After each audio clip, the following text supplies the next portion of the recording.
हालत राहुल जी की हो गई है कि गाड़ी के आगे कोई नहीं, पीछे कोई नहीं, कोई पूछने नहीं आता है।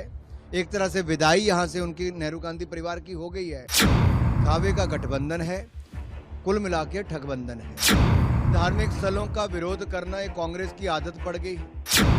कभी राम जी को अपमानित करना, कभी सनातन धर्म को कुचलने की बात करना, कभी भारत के टुकड़े टुकड़े गैंग के साथ गठबंधन कर लेना।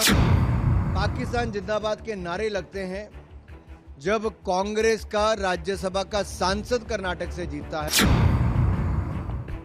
केंद्रीय मंत्री अनुराग ठाकुर ने राहुल गांधी के भारत जोड़ो न्याय यात्रा पर साधा निशाना। बोले अनुराग ठाकुर, राहुल गांधी की ऐसी हालत हो गई, ना तो कोई उनकी गाड़ी के आगे ना कोई पीछे। यूपी जैसे बड़े राज्य ने नेहरू गांधी परिवार की 4 पीढ़ियों को दिया वोट। एक तरह से नेहरू गांधी परिवार की हो गई है विदाई, इसलिए हताशा और निराशा होना स्वाभाविक। केंद्रीय मंत्री अनुराग ठाकुर ने गठबंधन को बताया ठगबंधन। बोले अनुराग ठाकुर की कांग्रेस और उनके सहयोगियों को धार्मिक स्थलों की आलोचना करने की है आदत। कभी भगवान राम का करते हैं अपमान, तो कभी सनातन धर्म को कुचलने की करते हैं बात। हालत राहुल जी की हो गई है कि गाड़ी के आगे कोई नहीं, पीछे कोई नहीं।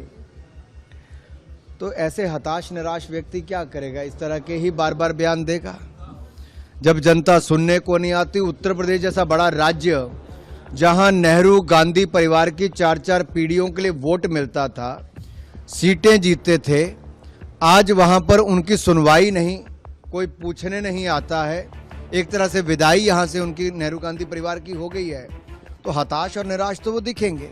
ये दिखावे का गठबंधन है, कुल मिला के ठगबंधन है। देखिए, धार्मिक स्थलों का विरोध करना ये कांग्रेस की आदत पड़ गई है और कांग्रेस के गठबंधन के जो सहयोगी हैं उनकी भी।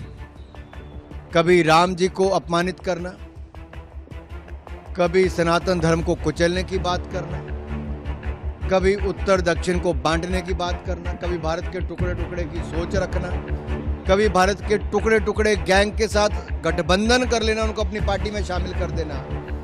आखिर ये कैसी सोच कांग्रेस की और उनके सहयोगी दलों की हो गई है? और इन सब विषयों पर कांग्रेस चुप क्यों है? पाकिस्तान जिंदाबाद के नारे लगते हैं जब कांग्रेस का राज्यसभा का सांसद कर्नाटक से जीता है, लेकिन श्रीमान राहुल गांधी और मल्लिकार्जुन खड़गे जी कुछ नहीं कहते, पर्दा डालने का काम करते हैं, छिपाने का काम करते हैं। फॉरेंसिक रिपोर्ट आती है तो उनकी पोल खुल जाती है।